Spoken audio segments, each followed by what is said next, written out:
গরিবের মাইয়া ঘরে আনছি দেখাই তো আমার কাজের বুয়ার 1000 টাকা বেতন বাঁচলো।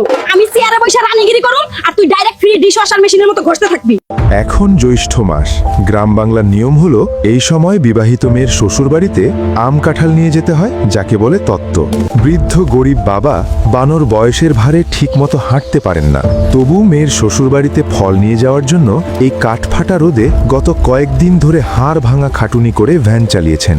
কিন্তু ফলের যে আগুন দাম, তাতে তার জমানো টাকায় বড় কোনো ফল হলো না। তিনি বাধ্য হয়ে সস্তায় কিছু ছোট আকারের আম আর কয়েকটা লিচু একটা পুরনো জীর্ণ ব্যাগে ভরে নিলেন।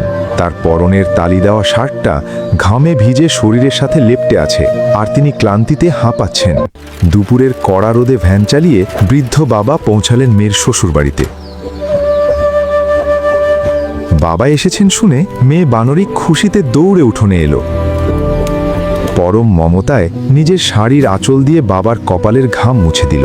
এমন সময় বারান্দায় এসে দাঁড়ালো অহংকারী শাশুড়ি বানরী। সে বৃদ্ধ বাবার হাতের ছোট জীর্ণ ব্যাগটার দিকে তাকিয়ে মান আর চোখের জল দেখে মেয়ে বানরীর বুকের ভেতরটা ফেটে গেল। সে এক দৌড়ে গিয়ে বাবার কাপা হাতটা শক্ত করে ধরল। সে ফলের ব্যাগটা ডাস্টবিনে না ফেলে সেখান থেকে একটা ছোট আম বের করে নিজের দাঁত দিয়ে ছিলে মুখে দিল। তারপর শাশুড়ির চোখের দিকে সরাসরি তাকিয়ে দু চোখ দিয়ে পানি ফেলতে ফেলতে বুক ফুলিয়ে বলল, মা, আমার এই গরিব বাবার আনা ছোট আমগুলো আপনাদের বাজারের ওই বড় বড় দামি আমের চেয়ে 1000 গুণ বেশি মিষ্টি, কারণ এই আমের গায়ে আমার বাবার রক্ত পানি করা ঘাম আর আমার প্রতি ভালোবাসা মিশে আছে। যে অহংকারী বাড়িতে একজন বৃদ্ধ বাবার ঘামের ফলের কোনো সম্মান নাই, সেই বাড়িতে আমি এই ফল কাউকে ছুঁতেও দেব না। এরপর মেয়ে নিজের হাতে আরেকটা আম ছিলে তার বৃদ্ধ বাবাকে খাইয়ে দিল। রোদের তাপ আর অপমানের কষ্ট ভুলে বাবা তার আদরের মেয়েকে বুকে জড়িয়ে ধরে হাউমাউ করে কেঁদে উঠলেন। উঠোনে দাঁড়িয়ে থাকা এক মেয়ের ভালোবাসার কাছে শাশুড়ির অহংকার ধুলোয় মিশে গেল।